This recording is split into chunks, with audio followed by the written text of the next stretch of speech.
कृष्णाय गोविन्दाय हरहे परमात्मने प्रणतक्लेशनाशाय गोविन्दाय नमो नमः। श्रीकृष्णाय नमो नमः। नारायणाय नमोस्तुते। उपस्थित परमात्मा प्रेमी सज्जन वृंद, कल आपके सम्मुख शारीरिक तप की चर्चा करते हुए सोच और सरलता, इन दो सद्गुणों के ऊपर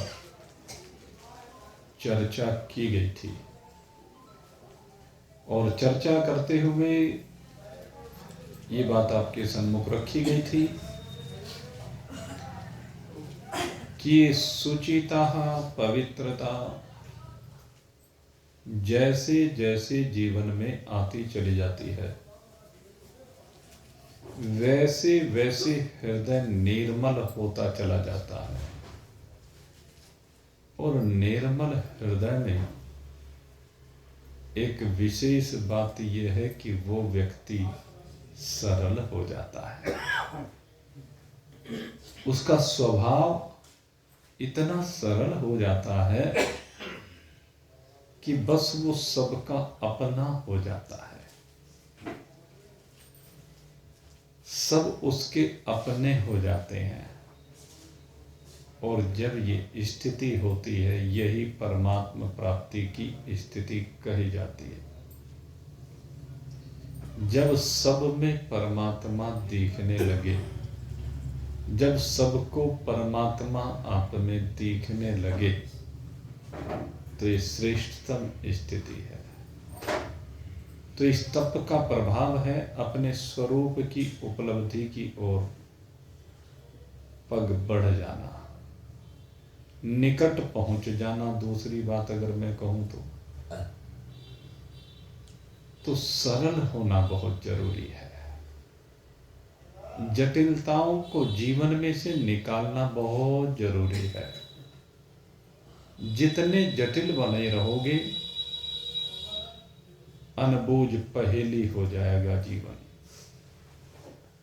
ऐसे जीवन का फायदा क्या है? ये तो झाड़ और झंकड़ है जिसमें उलझते उलझते बस सारा शरीर बिंद जाता है। हमें इस संसार की उलझाव से निकलना है। ये जीवन झाड़ और झंकड़ से बाहर निकलना है, जिससे कोई उलझाव ना रहे, कोई संकल्प ना रहे, कोई विकल्प ना रहे तो वो जो है आपकी वास्तविकता, और वो वास्तविकता ही परमात्मा है। शरीर स्थूल है, पंचभूतात्मक है, लेकिन जब दृष्टि बदल जाती है, तपस्वी का जीवन होता है, तो इस स्थूल शरीर में भी परमात्मा के अलावा कुछ दिखता नहीं। ये स्थूल शरीर भी परमात्मा का ही स्वरूप दिखाई देता। ये है तप की पराकाष्ठा। अब आगे भगवान कहते हैं, ब्रह्मचर्य महिंसा च शारीरम तप उच्यते। दूसरे नंबर पर बात आगे अब की है भगवान ने। वैसे तो ये तीसरी चर्चा है। पहली चर्चा पूजन की थी, देव द्विज गुरु प्राज्ञ पूजना। दूसरी चर्चा सोच, सुचिता की, पवित्रता की, शुद्धता की। तीसरी चर्चा भगवान ने सरलता की। और अब जो चौथी चर्चा कर रहे हैं, भगवान कहते हैं शरीर के तप में इस चर्चा का बहुत महत्वपूर्ण स्थान है, और ये है ब्रह्मचर्य। ब्रह्मचर्य के दो भाग होते हैं। एक भाव है सांसारिक वासना को लेकर के। जो सांसारिक वासना को लेकर के भाव है, उसको तो सभी जानते हैं। किसी भी पर स्त्री या पर पुरुष के प्रति गलत भाव का मन में आना, ये उसे पतन की ओर लेकर के जाता है। ये उसे विनाश के रास्ते पर ले जाता है। लेकिन अगर यदि आपकी दृष्टि शुद्ध है, आपकी दृष्टि पवित्र है, तो आप ब्रह्मचारी हैं। और ब्रह्मचर्य का जो उद्देश्य है, असली बात यह है ब्रह्म में चरण करना। जो ब्रह्मचारी होता है, जिसे संसार में परमात्मा के अलावा फिर कुछ दिखाई ही नहीं देता, यही है ब्रह्मचरण करना। जो शरीरों में शरीर को नहीं देखता है, अपितु शरीर में शरीर ही को देखता है। देह नहीं दिखती उसे, देह ही दिखता है। ये जीव नहीं दिखता, उसको आत्मा दिखती है। ऐसा व्यक्ति चराचर जगत में उस सत्ता का अवलोकन करता है। वो सत्य स्वरूपता, वो चैतन्यता, वो आनंद स्वरूपता अपने आप में अनुभूत करता है। अपने आप में उस चैतन्यता, आनंद स्वरूपता, सत्य स्वरूपता को अनुभव करना, यही सच्चा ब्रह्मचर्य है। और पांचवी जो बात की, अहिंसा। अहिंसा की बात अनेक जगह पर की है। और अहिंसा का तात्पर्य क्या है? आपके शरीर के द्वारा कोई भी कार्य ऐसा ना हो जिसके द्वारा किसी भी जीव को कष्ट पहुंचे। अहिंसा इसी को कहा जाता है। आपकी वाणी से कोई ऐसा वचन ना निकले जिससे दूसरे को कष्ट होता है। आपके तन से कोई ऐसी क्रिया ना हो जिससे दूसरे को कष्ट होता हो। आपके मन में कोई ऐसी भाव ना आए कि हमें किसी दूसरे को कोई कष्ट देना है। न मन में आए, न वाणी पर आए, न शरीर से हो। किसी को किसी भी प्रकार से कोई कष्ट ना देना, यह अहिंसा कहलाती है। अगर यदि हम कटु वचन बोलते हैं तो यह भी हिंसा ही है। कड़वे बोल, ये जो कड़वे बोल होते हैं ना, ये सबसे भयंकर हिंसा होती है। और ये हिंसा ऐसी होती है, हिंसा ऐसी होती है कि एक बार गोली का जख्म तो भर जाता है, लेकिन कड़वे बोल का जख्म जीवन भर भर के नहीं देता है।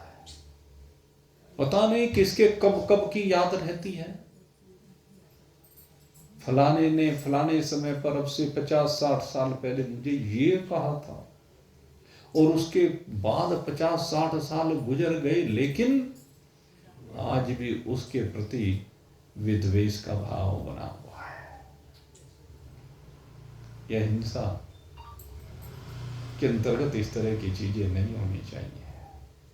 तो इस प्रकार से भगवान सबसे पहले शारीरिक तप की बात करते हैं, और शारीरिक तप के बाद अब भगवान जो चर्चा कर रहे हैं वो वांगमय तप की बात करते हैं। अब वांगमय तप क्या है? भगवान कहते हैं, अनुद्वेग करम वाक्यम सत्य सत्यं प्रियहितं च यत् स्वाध्यायाभ्यसनं चैव वाङ्गमयं तप उच्यते। अब वाणी के तप की बात, और भाई मैं तो कहता हूं इस पर विशेष ध्यान देने की आवश्यकता है। सबसे पहली बात कही, अनुद्वेग कर्म वाक्यम। अनुद्वेग यानी दूसरे को परेशान ना करे, दूसरे के हृदय में हलचल ना करे, दूसरे को जीवन को हिलाए नहीं। अनुद्वेग कर वचनों की विशेषता यही होती है कि आप जो कह रहे हैं उसके द्वारा न तो वर्तमान में किसी को कष्ट हो, न तो वर्तमान में किसी का जीवन प्रभावित हो, न तो वर्तमान में किसी के जीवन में विक्षोभ उत्पन्न किया जाए, हलचल उत्पन्न की जाए, उसको डिस्टर्ब किया जाए, और न ही उसका प्रभाव भविष्य में हो।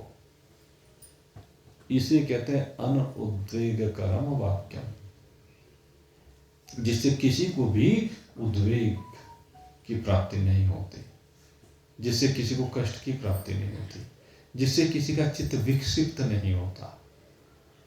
ऐसे वचन जिसके द्वारा चित्त विक्षिप्त ना हो।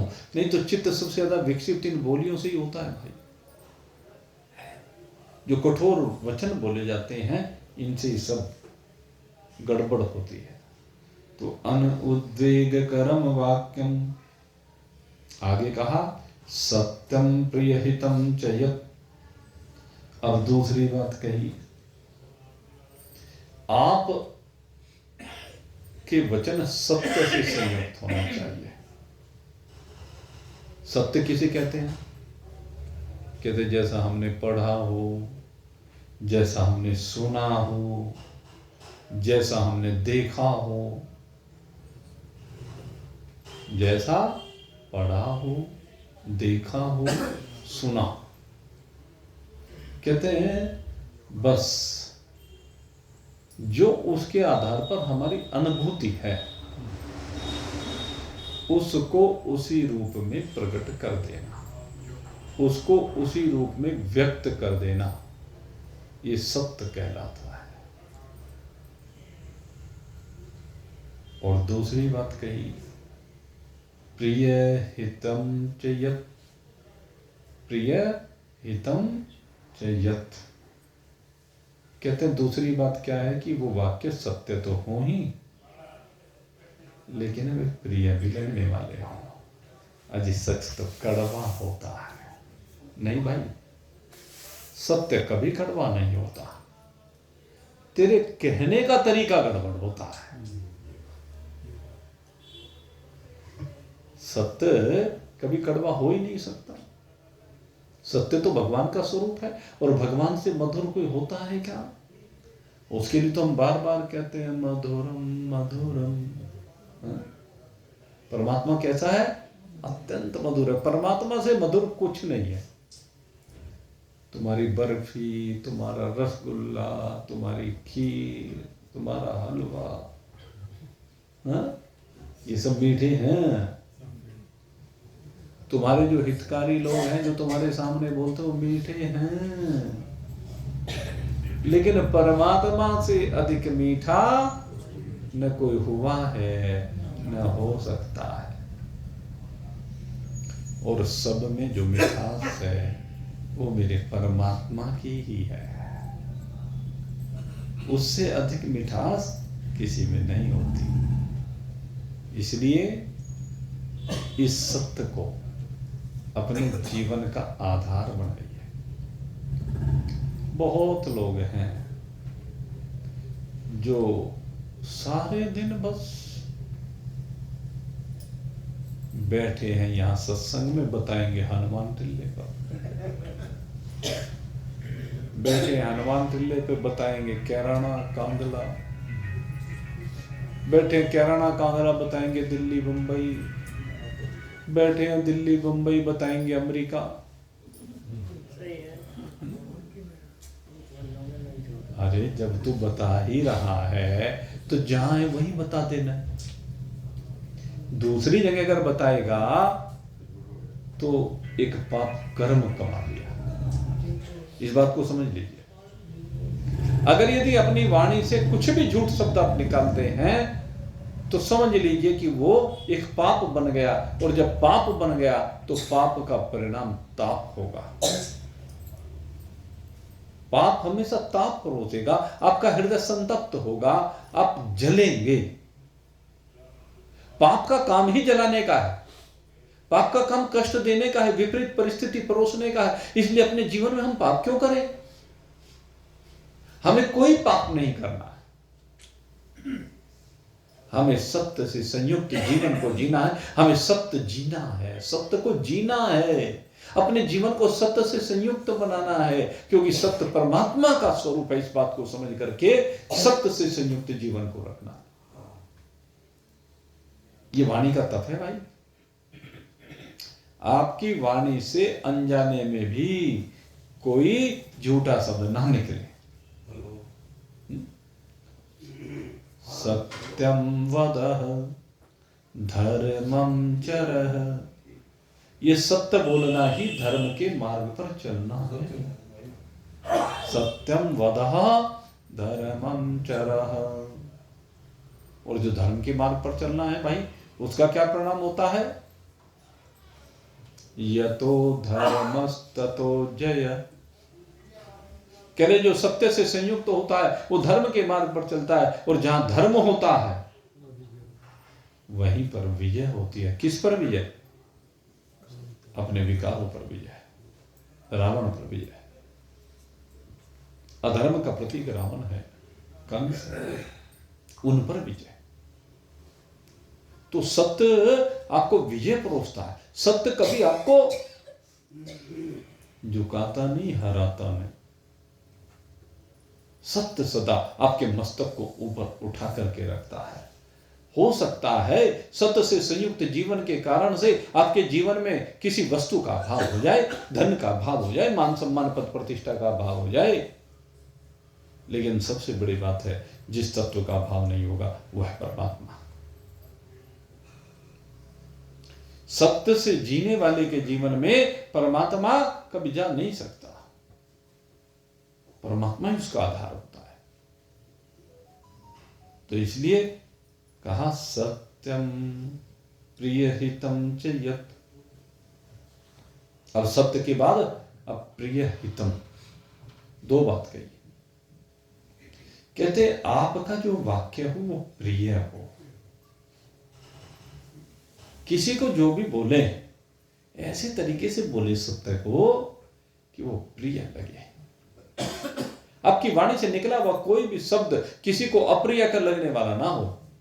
अब मान लीजिए गाली देकर के बोले, भले चाहे किसी को भी बोले, आप अपने नौकर को भी बोले, आप चाहे वो सुन ले, लेकिन अंदर ही अंदर गालियां देगा। ये सिद्धांत की बात है, नियम की बात है। इसलिए कहते हैं सत्य को बोलो लेकिन प्रिय बोलो। सत्यम ब्रूयात् न अप्रियम ब्रूयात्। सत्य तो बोलना है लेकिन अप्रिय सत्य नहीं बोलना है। जो दूसरे को अच्छा ना लगता वो नहीं बोलना है। बचाव कर जाइए। इसका एक उदाहरण मेरे दिमाग में आया है, जैसे करेला हुए, कड़वा होता है बहुत, लेकिन जिस तरीके से बना के पेश करो तो भी बहुत अच्छा लगे। सही बात कही है। जैसे करेला, कड़वा करेला, लेकिन अगर उसे सरसों के तेल में तल दिया जाए तो उसकी कड़वाहट कम हो जाती है। उसके अंदर वो कड़वाहट फिर नहीं रहती है, बन जाता है जहर। आयुर्वेद में कड़वी औषधियां दी जाती है, और कड़वी क्या कसैली बहुत ज्यादा दी जाती है। लेकिन आयुर्वेद का एक सिद्धांत है कि जितनी भी औषधियां दी जाती हैं शहद से दी जाती है। तो बस भाई आयुर्वेद के सिद्धांत को धारण कर लो जीवन में। कहने लगे कभी किसी को कोई कड़वी गोली खिलानी भी है तो शहद लगा के खिलाने का,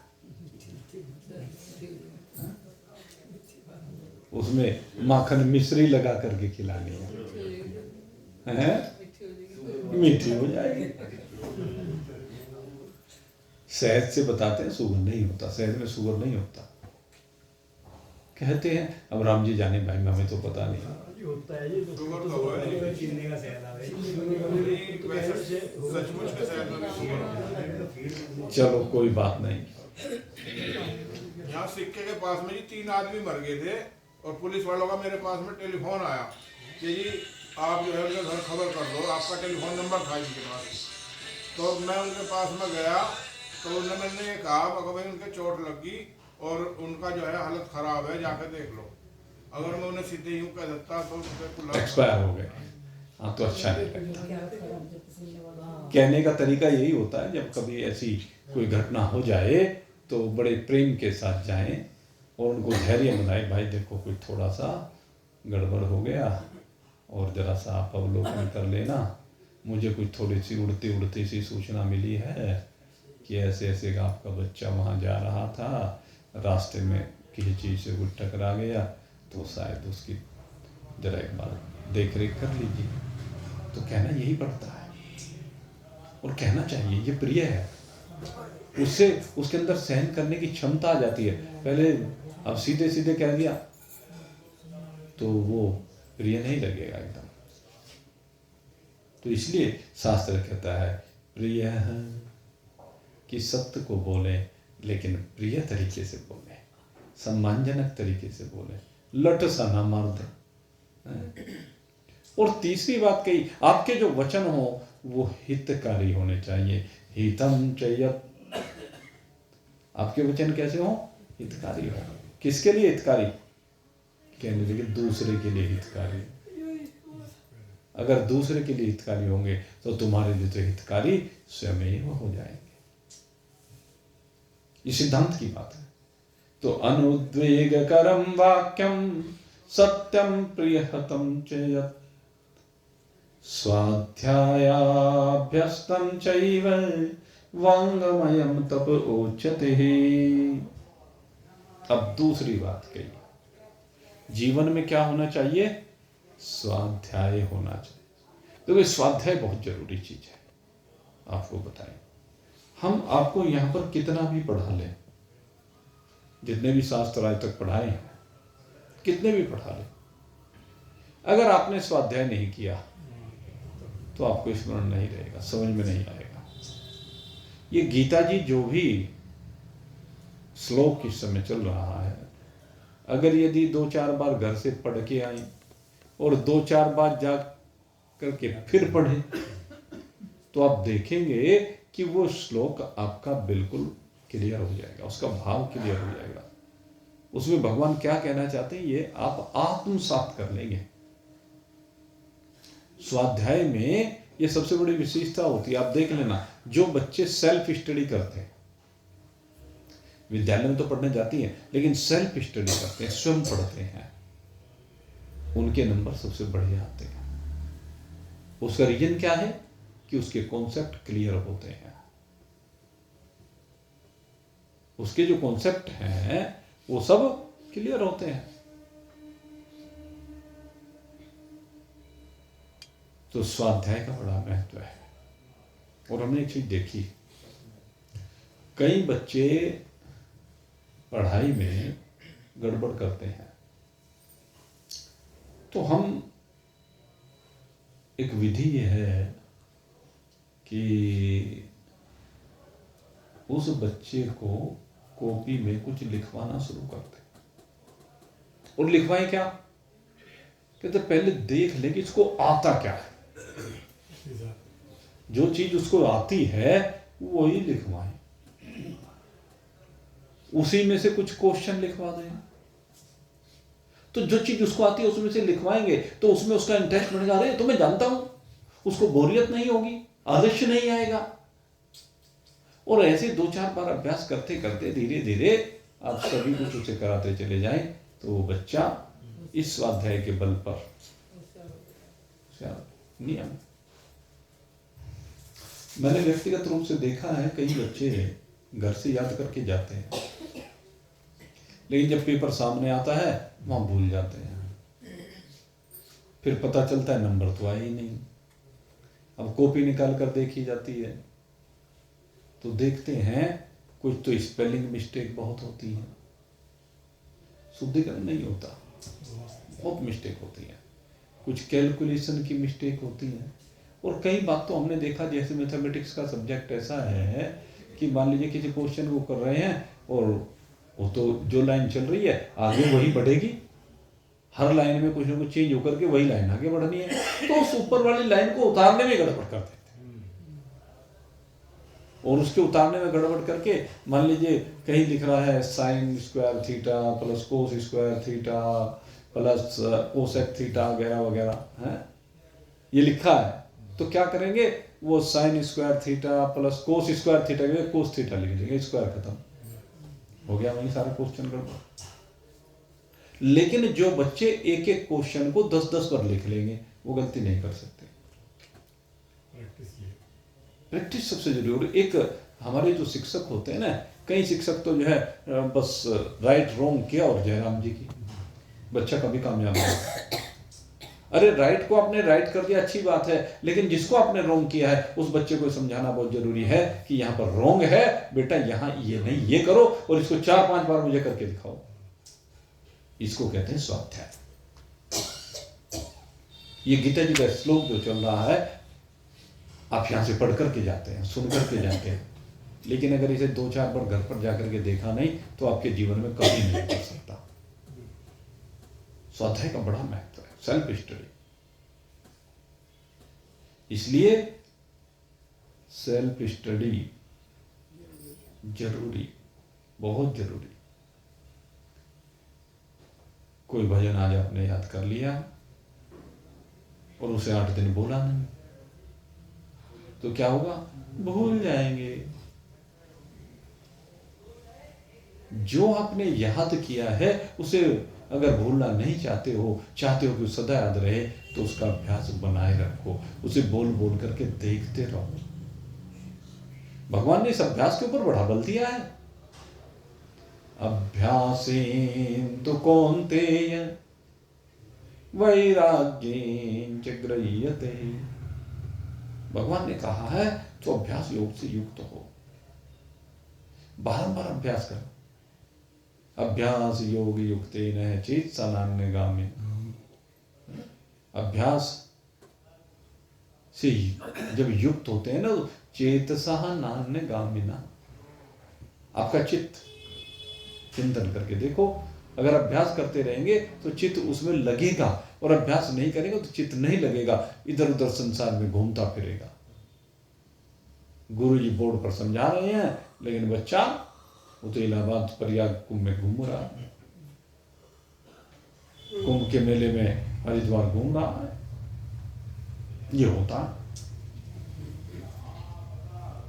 इसलिए अभ्यास को बार बार कहा गया है, और ये जो अभ्यास है ये ही पूर्णता लेकर के आता है। बारंबार अच्छे ग्रंथों का अध्ययन। आप एक बात देखिए, कितने साल हो गए यहाँ पर आप लोगों को आते आते, किसी को साल भर, किसी को 2 साल, किसी को 5 साल, किसी को 10 साल, किसी को 15 साल, ऐसे भी हैं, रोज आ रहे हैं। और आरंभ में हम कुछ मंत्र बोलते हैं, जब हम बोलते हैं तो साथ में गुणगुना भी लेते हैं, लेकिन अगर मैं कहूँ जरा बोल के दिखाना भाई,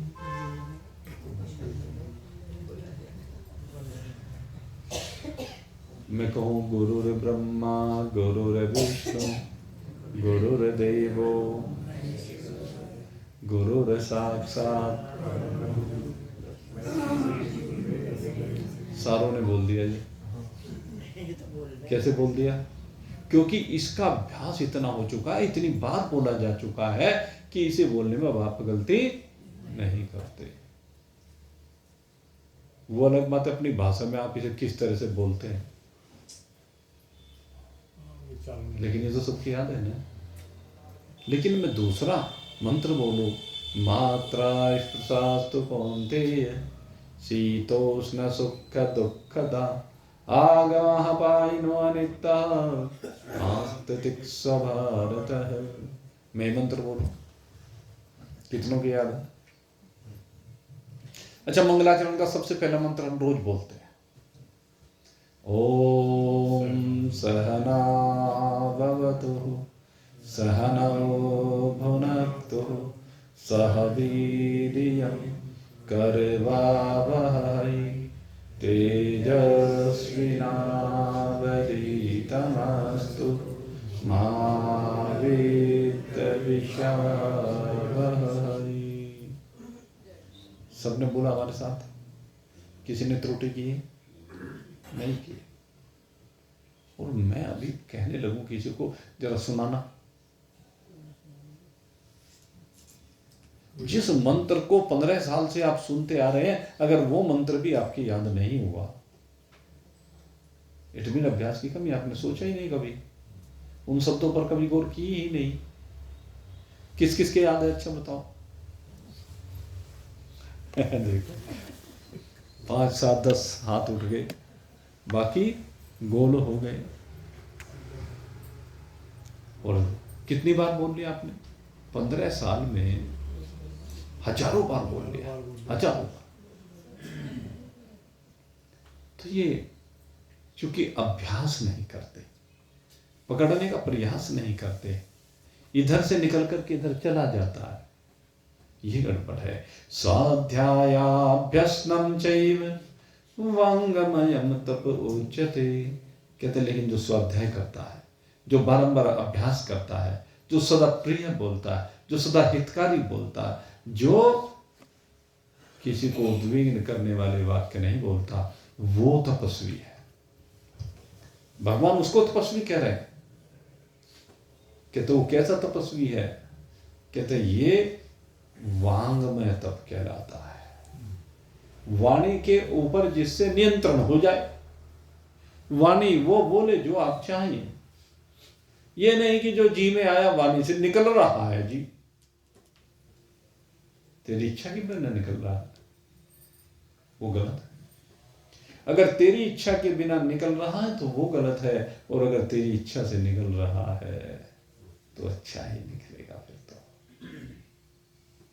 क्योंकि तेरी तन्मयता उसके साथ होगी। सबसे बड़ी बात तन्मयता की है भाई। जब तक आप वाणी के साथ तन्मय नहीं होंगे, वाणी कहीं, दिमाग कहीं, जीव कहीं। वाणी कहीं है, जीव कहीं है।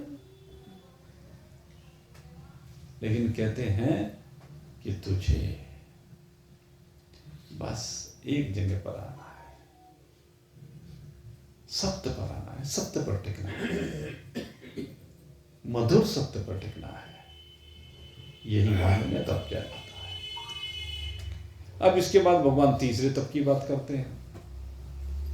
और भाई ये तीसरा तप तो सब चाहते हैं, लेकिन करता कोई कोई बिल्ला है।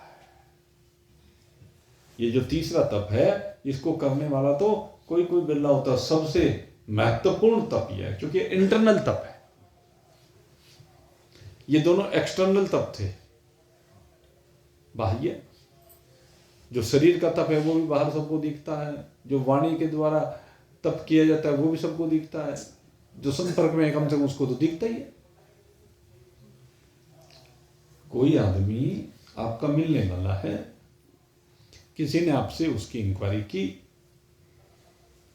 अगर यदि आपको लगता है कि भाई बहुत बढ़िया, तो एकदम से अपना आप ही निकलेगा, अरे वो तो बहुत बढ़िया आदमी, हमारा मित्र है, हमारा जानकार है। जैसे रिश्ते नाते होते हैं तो उनमें ये चीजें अक्सर देखी जाती हैं। अरे वो तो फलाना हमारा बहुत नजदीकी है, अभी हम तेरा रिश्ता करा देते हैं वहां पे। तो ये क्या है?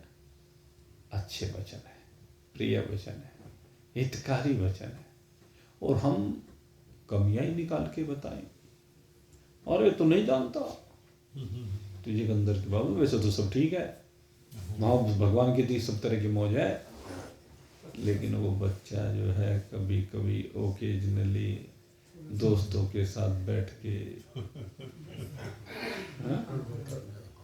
ये क्या है? ये है। ऐसे बहुत होता है। तो हितकारी जो वचन होते हैं वो मधुर तरीके से उनको बोला जाए तो जीवन बदल जाता है। और मधुर कब बोलेंगे, अब वो बात आ रही है। मधुर बोलने के लिए तीसरा तप का होना जरूरी है। और तीसरा तप क्या है? मनः प्रसादः सौम्यत्वं मौनमात्मविनिग्रह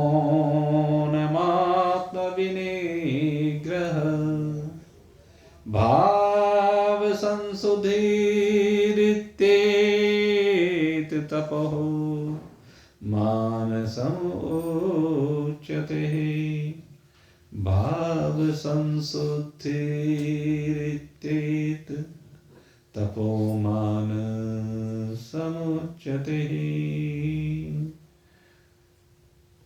ये है असली तप। इसके ऊपर चाहिए भाई नियंत्रण। इसी को तो कैद करके नियंत्रण में रख करके जीना बड़ा भारी है भाई।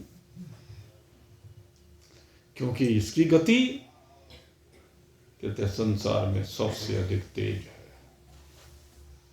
इस मन की गति तो इतनी तेज है कोई मुकाबला नहीं कर सकता। क्षण में धरती पे, क्षण में स्वर्ग में, क्षण में वैकुंठ में। पता नहीं कहां का धक्के खाता फिरता है। ये मन ऐसा ही है, बहुत चंचल है। इस चंचल मन को ऐसे मल्लाह के हाथ में समर्पित कर देना है। इसका हाथ उस मल्लाह के हाथ में समर्पित कर देना है जिसने अपने आप तो भवसागर पार कर लिया है और दूसरों को भवसागर पार करा रहा है। ये मन ऐसे मल्लाह के हाथ में समर्पित करना है। और वो मल्लाह वही सदगुरु कहलाता है। और वो जब एक बार हाथ पकड़ लेता है तो फिर तो पार करा के मांगता है। पर बात यह कोई छीन के वो अपना जबरदस्ती हाथ छुड़ा के जाता ही रहे, माने ही नहीं तो क्या करे? बार बार छुड़ा ले। 2 दिन को आए, 2 महीने गायब, फिर 1 आध दिन को आ जाए, फिर गायब, फिर आ जाए, फिर गायब, बार बार चल रहा है। तो उसमें क्या है कि वो समय बिताने के लिए आता है। ज्यादातर ऐसे लोग क्या होता है कि समय पास कराए। भाई समय पास नहीं करना है, समय का सदुपयोग करना है। और भाई गया हुआ समय लौट के नहीं आता। कितना समय चला गया, जरा गणना करके देखें तो सही। अरे आप गणना भी करेंगे तो इस शरीर की गणना करेंगे। शरीर से पहले न जाने कितने करोड़ों अरबों जन्म ले लिए हैं, उनमें समय की गणना कैसे करेंगे? कितना समय हमने यूं ही व्यर्थ बिता दिया, कितना समय हमने बकवास करने में बिता दिया। अब देखें, हमारा व्यक्ति का अधिकांश समय बकवास में ज्यादा जाता है। जब भी आप किसी संगति में बैठोगे तो बकवास ही करोगे।